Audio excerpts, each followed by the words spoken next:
आपके परिवार को बहुत बहुत शुभकामनाएं।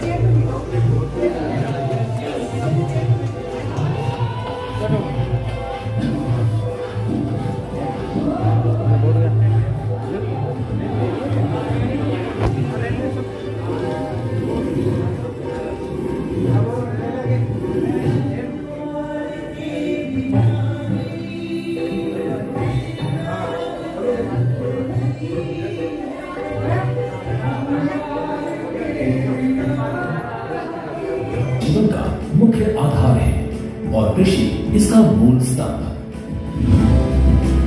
पिछले 60 वर्षों में विज्ञान आधारित कृषि का व्यापक प्रसार हुआ है। साथ ही कृत्रिम संसाधनों के बढ़ते प्रयोग से कृषि की सतत क्षमता पर चिंताएं बढ़ी हैं।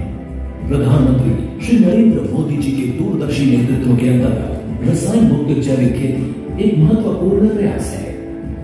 रसायन मुक्त जैविक खेती को बढ़ावा देने के लिए 5 वर्ष पूर्व सरकार ने परंपरागत कृषि विकास योजना तथा उत्तर पूर्व भारत में जैविक मूल्य श्रृंखला योजनाएं आरंभ की। ऑर्गेनिक फार्मिंग को देश भर में बढ़ावा देने के लिए सरकार अनेक प्रयास कर रही है। इसके लिए परंपरागत कृषि विकास योजना के तहत काम किया जा रहा है।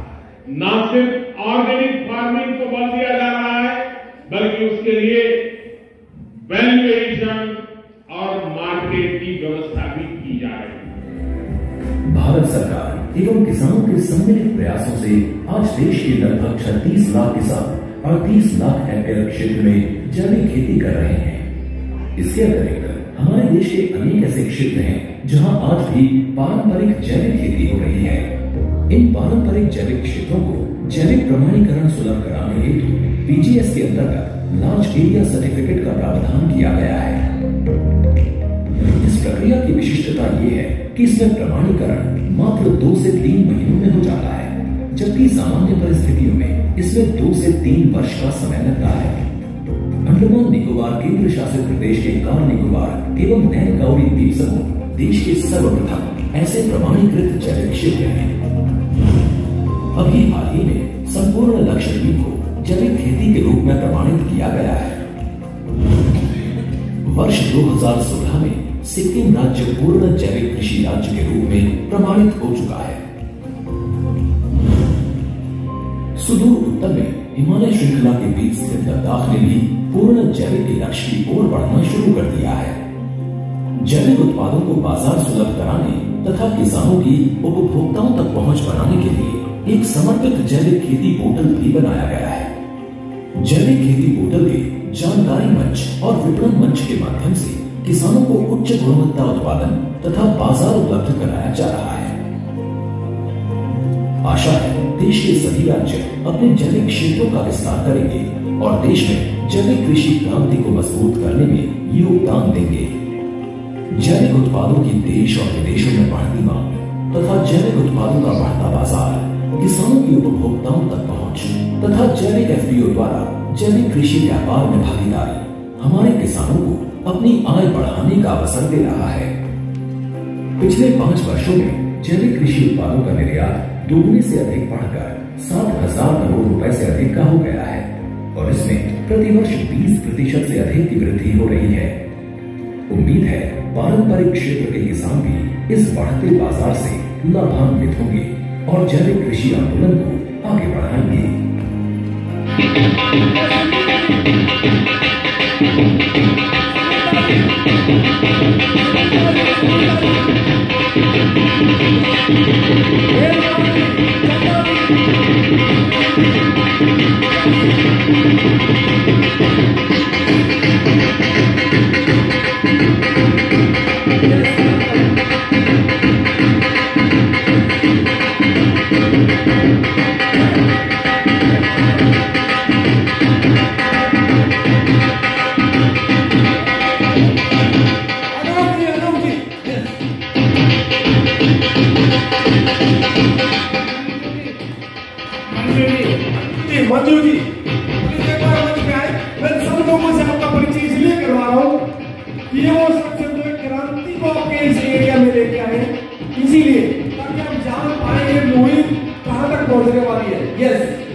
बार खुशी अपनी जाहिर करेंगे मंच में एक डांस के साथ।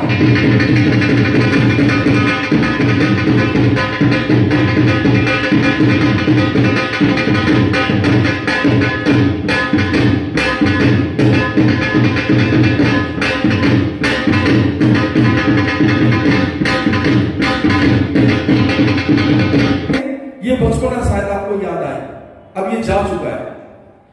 वो याद है आपको बचपन में गोली और इस तरह से खेल खेला करते थे।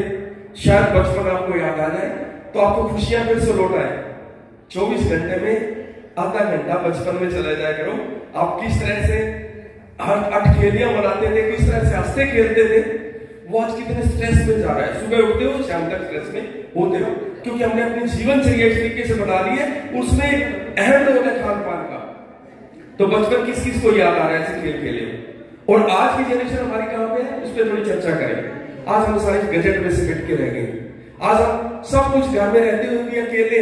हमारे बच्चे इस तरह से गजेट में है। आज वो खेल की मदार में नहीं रहे। आज बड़े बड़े क्रिकेट तक के खेल के मदार से मोबाइल इस गजेट के अंदर समाये हुए, तो बच्चे हमारे कहीं जाते ही नहीं। ऐसी दिनचर्या में बदल चुके हैं। तो ऐसी दिनचर्या में जब हम रहे, जब हमारा हार्ड वर्क नहीं रहा, जब हमारा लाइफ स्टाइल बदल चुका है, फिजिकल एक्टिविटी हमारी नहीं रही, तो इस वक्त हमारे खान पान पे हमने ध्यान नहीं दिया, तो सच में ये जिंदगी आपकी बीमारियों का घर हो जाएगी। हम आगे जा रहे हैं, ऐसा नहीं होगा, पीछे चले जाएंगे। जिस दिन किसी भी कारण से हमें डॉक्टर के पास जाना पड़ गया तो हम क्या कहेंगे, डॉक्टर साहब पैसे कितने लग जाए, इंसान को कुछ नहीं होना चाहिए। वो जिंदगी भर की कमाई 1 घंटे में देके आओगे। बड़े बड़े हॉस्पिटल में लाइनें लगी हुई है, पर्ची कटवाने की जगह नहीं है। शायद ये चीज हमें बाद में याद आती है। आज हम ध्यान दें कि हम जा किधर रहे हैं, इसलिए हमारे लाइफ स्टाइल के साथ हमारे खान पान को बदलना बहुत जरूरी हो गया है। और उसके प्रति कौन सोचेगा, आप ही सोचेंगे। इसको सोचिए, एक बदलाव टेक्नोलॉजी का जो जा रहा है 21वीं सेंचुरी, बूमिंग है ये, एवरीथिंग इज बूमिंग। ये टेक्नोलॉजी का साथ जा रहा है। ये जो सेंचुरी है 21वीं, टेक्नोलॉजी पे जा रही है। हर चीज टेक्नोलॉजी के जरिए होती है। और सारी दुनिया गजेट में आपके हाथ में, बैंक आपके हाथ में, दुनिया की सारी लाइब्रेरी आपके हाथ में, सारे बाजार आपके हाथ में। आप मोबाइल से शॉपिंग कर लेते हो, सामान आपके घर आ जाता है, कहीं जाने की जरूरत नहीं। Everything is covered in your gadget. तो ये टेक्नोलॉजी के दौर से आप गुजर रहे हो। आज हम सारी टेक्नोलॉजी के साथ अपने आप को नहीं बदलेंगे तो शायद हम बहुत पीछे चले जाएंगे। इस दौर को याद करें जब हमारा करोड़ पैटर्न बदला। ये 1961 का दौर, 1918 का दौर, देखिए डिफरेंस। वीट किस तरीके से बढ़ा हमारा, सोयाबीन ऐसे, राइस पैडी ये ऐसे 98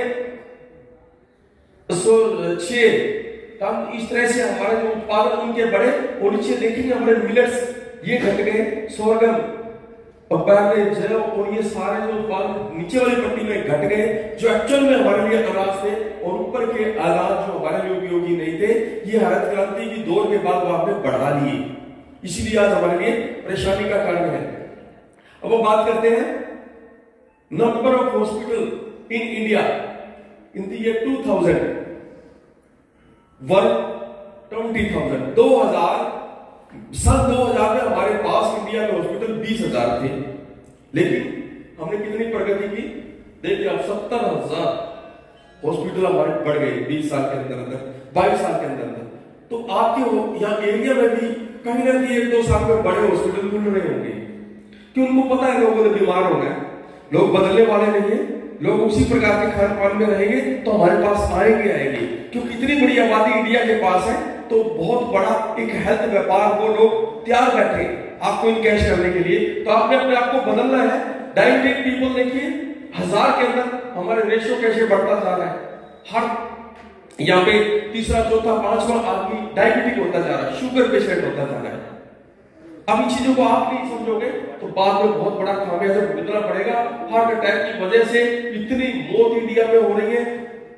8,000 लोग सुबह उठते भी नहीं ड्यू टू हार्ट अटैक। सोए भी ठीक ठाक लेकिन सुबह उठ ही नहीं पाए। 8,000 का रेशो जा रहा पर डे इंडिया में।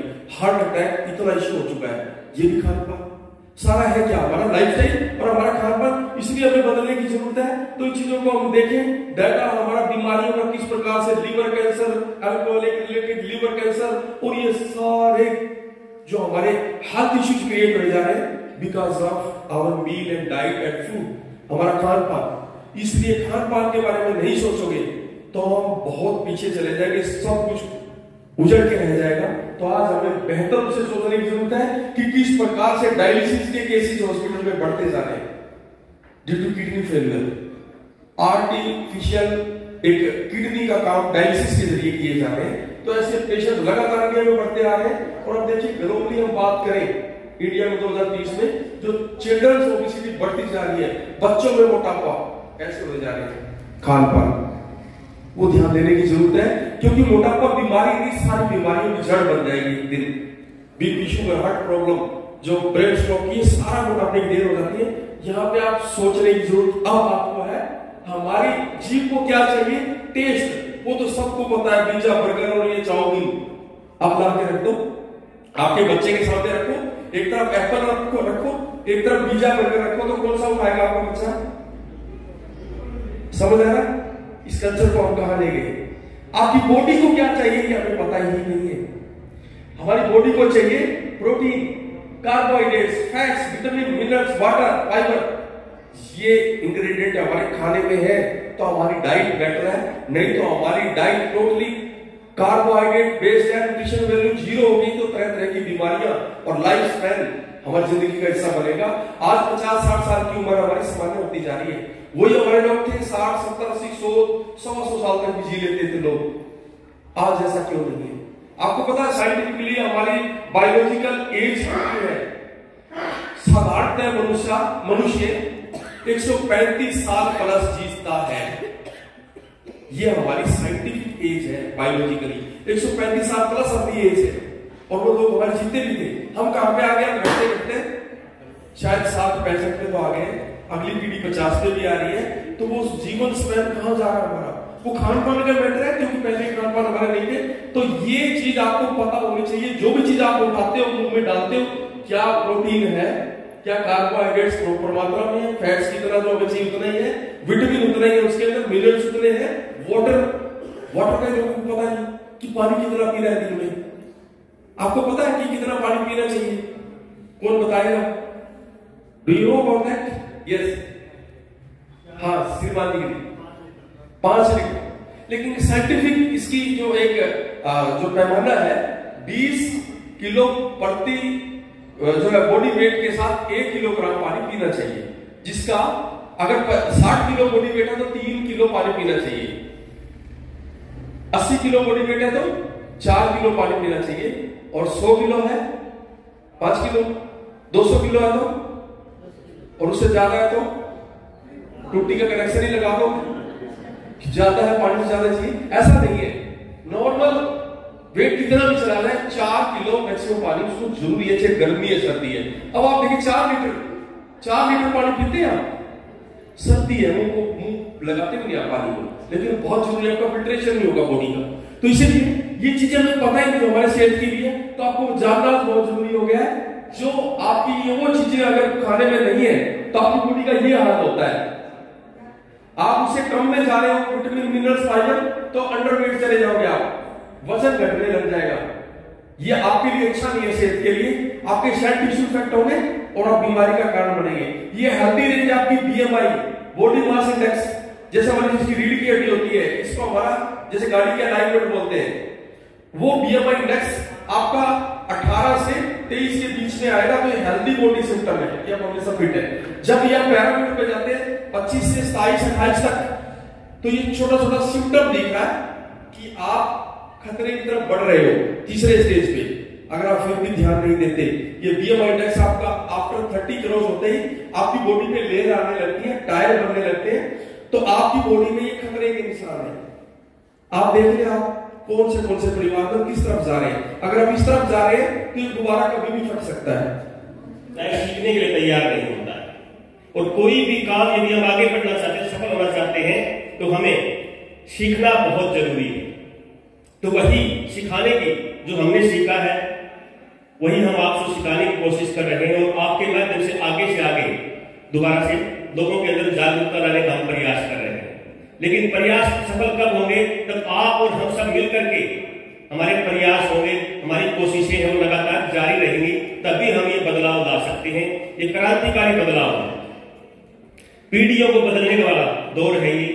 तो इसके लिए आपके सहयोग की आवश्यकता है। इसलिए मैं चाहूंगा कि आपका सहयोग न रहे, आप सभी अपने लिए कुछ सुस्ती में आने लगे, एक बार जोर से क्लैपिंग करें, जिससे कि आप सोच में किसी को नींद आ रही है तो जाग जाए। क्योंकि हम जागृत रहेंगे तभी दूसरे को, किसी और को भी जगा सकते हैं, अपने पड़ोसी को जगा सकते हैं, गांव को जगा सकते हैं, मोहल्ले को जगा सकते हैं, शहर में जागृति पैदा कर सकते हैं। तो ये हम सबका प्रयास है, आपके सहयोग की आवश्यकता है। तो इसके लिए मैं अभी 2 मिनट के अंदर आपके साथ एक स्टोरी शेयर करना चाहूंगा, मैंने भी सुनी है। तो एक क्लास के अंदर बच्चे बैठे थे, छोटे छोटे बच्चे थे। तो उनमें से अध्यापक आया, अध्यापक ने कहा, बोले 10 नंबर कौन है, खड़ा हो। 10 नंबर खड़ा हो गया, क्या करना है? बोले 9 नंबर पर थप्पड़ लगा। उसने 9 नंबर को जाकर रसीद करा। 9 नंबर का तो बड़ा अच्छा क्यों लगा, गुरु जी ने आया, बोला मेरे को पिटवा दिया। बोले जी मेरा क्या काम है? बोले तेरा काम क्या है, 8 को लगा दे। उसने 8 को लगा दिया। 8 को भी लगते ही ऐसा गर्मा पसीना से आया। उसने क्या किया, उसने 7 को लगा दिया, 7 ने 6 को लगा दिया, 6 ने 5 को लगा दिया। अब नीचे बैठा 0। सबसे ज्यादा खतरा सर्दी उसका चलने लग रही, जाकर के बोला आखिरी में सब एक करके सबका बदला तो पूरा होता जा रहा है। अब मेरे तो आगे मिला, कुछ नहीं बोली, मिला मेरा क्या होगा? ये तो सारे सब एक खावत एक बदल है, अगर कार्रवाई बिठाते हैं। तो 6 ने 5 को लगाया, 5 ने 4 को लगाया, 4 ने 3 को लगाया, 3 ने 2 को लगाया। और ये कहते कहते 0 बेटा कमजोर भी था, सबसे छोटा भी था, वो बेटा कांपने लगे। तो जैसे ही 2 ने 1 को लगाया तो 1 खड़ा हुआ, बोला मेरे भाई डर मत, चिंता मत कर, मैं तेरे को मारने वाला नहीं। ये कहते थोड़ा सा 0 के सांस में सांस, हाँ मैं कोई तो कम से कम मेरी भी सपोर्ट करने वाला है। बोला फिर वो क्या करेगा, हमें मारेगा नहीं, प्रथा वही चली आ रही है। नहीं बोला मैं इस प्रथा को बदल रहा हूं। बोला मैं तेरे को मारूंगा नहीं, मैं तेरे साथ खड़े होने वाला हूं और मैं तेरे साथ खड़ा होकर के तेरी वैल्यू को बढ़ाने वाला हूं। वो उसके साथ खड़ा, उस 0 को 10 बना दिया। तो कहने का मतलब यदि हम एक साथ मिलकर के कार्य कर जाएंगे, तो कमजोर है उसको भी बड़ा बना सकते हैं। तो सभी को एक साथ मिलकर के कार्य करने की आवश्यकता है। और ये बदलाव का जो दौर है, आज हमें इसे छोटा दिखाई दे सकता है, लेकिन बहुत बड़ा मिशन है। आने वाली जो पीढ़ी है, जनरेशन है, उसके अंदर बदलाव का जो दौर है, जो बदलाव आने वाला है, बहुत बड़ा बदलाव होगा। और पीढ़ियां हमें याद रखेंगी, आपको याद रखेंगी जो प्रयास आपके द्वारा जो किया जा रहा है। तो अभी मैं ज्यादा टाइम नहीं लूंगा, मैं भी चाहूंगा कि रमेश गुंजन जी हमारे बीच में आएंगे और वो आपके बीच में अपने पंकज शर्मा जी, थैंक यू, मैंने आपका समय लिया, इसके लिए बहुत बहुत धन्यवाद। तो आपने ध्यान से बुलाने के लिए सबसे पहले कि मैं जानना चाहता हूं कि आप किसान कौन कौन बैठे हैं? आप वेरी गुड, बहुत अच्छा लगा। सबसे पहले ये तो अच्छी बात है कि हम अब तक अपने आप को भूले नहीं है, किसान मान रहे अपने आप को। नहीं तो आने वाली जो जनरेशन है वो तो भूलने लगी कि किसान कहने के अंदर भी अपने आप किसान मानने में भी शर्म आ रही है। लेकिन ये सोचने वाली कितनी अच्छी बात कर रहा है, ना कोई टाटा, ना कोई बिरला, ना कोई अंबानी। यदि आप लोग किसान ना हो तो वो हजारों लाखों करोड़ों अरबों रुपए की संपत्ति के मालिक हैं, लेकिन वो 140 करोड़ जनता का पेट पोषण नहीं कर सकते। उनको जो अन्न उपलब्ध करवा रहे हैं वो आप लोग के द्वारा, आप लोगों के माध्यम से हो रहा है। तो जैसे मैं शुरुआत की थी, जल जीवन और जमीन को बचाने का कार्य है। आज हमने क्या किया है, अपने लोग के लिए, अपने लालच के लिए, अपने स्वार्थ के लिए हमारे जल को दूषित किया है, जिसके बगैर जीवन संभव नहीं है। अभी पूरी तो डिटेल में इसके ऊपर फोकस से सिकंदर जी भी आएंगे, रमेश गुंजन जी आएंगे, पूरा प्रकाश डालेंगे। तो हमने इस जल को, इसका किस प्रकार से सदुपयोग कर सकते हैं, कम से कम जल का उपयोग करते हुए, क्योंकि अमूल्य है। यदि हम उसकी कीमत नहीं समझेंगे तो लगातार हमारे सामने इसकी उपलब्धता कम होती जा रही है, वो और ज्यादा परेशानियां हमारे सामने खड़ी होती जाएंगी। तो उसका भी हमने बचा करके रखना है। उसके बाद जल बचेगा तो जीवन भी बचेगा। जीवन कैसे बच सकता है कि हमारे पास शुद्ध जल होगा और शुद्ध अन्न होगा। यदि दो चीजें हमें शुद्ध मिल जाएंगी तो हमारा जीवन है। जो तरह तरह की परेशानियां हमने जो पिछले 60-70 का जो दौर शुरू हुआ था, जाने अनजाने में हमने उसको अपनाया था, उसके पीछे भी हम कह सकते हैं सरकार को दोष देते हैं कि गवर्नमेंट ने हमें वो चीजें दी थी। लेकिन उस समय की हमारी जरूरत थी कि कुछ हमारे बीच में सम्माननीय वरिष्ठ नागरिक बैठे हैं, वो बता सकते हैं कि हमारे जो 70 का जो दौर था, हमारे पास खाने के लिए अनाज नहीं होता था। ऐसी परिस्थितियां थी 70 के दौर में। हमें विदेशों से अनाज आयात करना पड़ता था और जो सड़ा गला गेहूं जिसको वहां पशु भी नहीं खाते थे, वो हमारे पास यहाँ पर भेजा जाता, मैक्सिको वगैरह से, अमेरिका से, वहां से हमारे पास आता। तो उस टाइम में हमने हरित क्रांति को अपनाया था और उसी दौरान ये जो यूरिया, डीएपी, जो केमिकल्स, फर्टिलाइजर्स जो है, ये हमारे उससे पहले हमारे यहाँ पर कोई नहीं जानता था। सिर्फ हमारी देसी जो सिंपल भाषा में शायद यहाँ हमारे यहाँ किसान हरियाणा में कुंडी बोलते हैं, यहाँ कुछ हो सकता है वो बोलते हुए, उसी के को हम खाद के तौर पर प्रयोग करते हैं। लेकिन वो जो उससे जो अन्न का जो उत्पादन होता था, उसकी जो क्वालिटी थी वो बहुत ही अच्छी थी और वो जो रिकमेंडेशंस आई थी हमारे सामने बहुत ही लिमिटेड मात्रा में आई थी। लेकिन हमने लोग के लिए, अपने स्वार्थ के लिए उसके अंदर अपने आप, उसके अंदर सरकार ने बढ़ोतरी नहीं की, हमने अपने आप को बढ़ा, उसका जो प्रयोग बढ़ाते चले गए। तो उसके कारण से हमने क्या किया है, उससे जो अन्न उत्पादित हुआ, उसके दुष्परिणाम है कि जो ऐसी बीमारियां, ऐसी परेशानियां हमारे जीवन में आ गई हैं कि आप देखोगे कि आप जो बीमारियां गांव के अंदर शायद कोई नहीं जानता था, बीपी क्या होता है, थायराइड क्या होता है, शुगर क्या होता है, आज से 20-30 साल पहले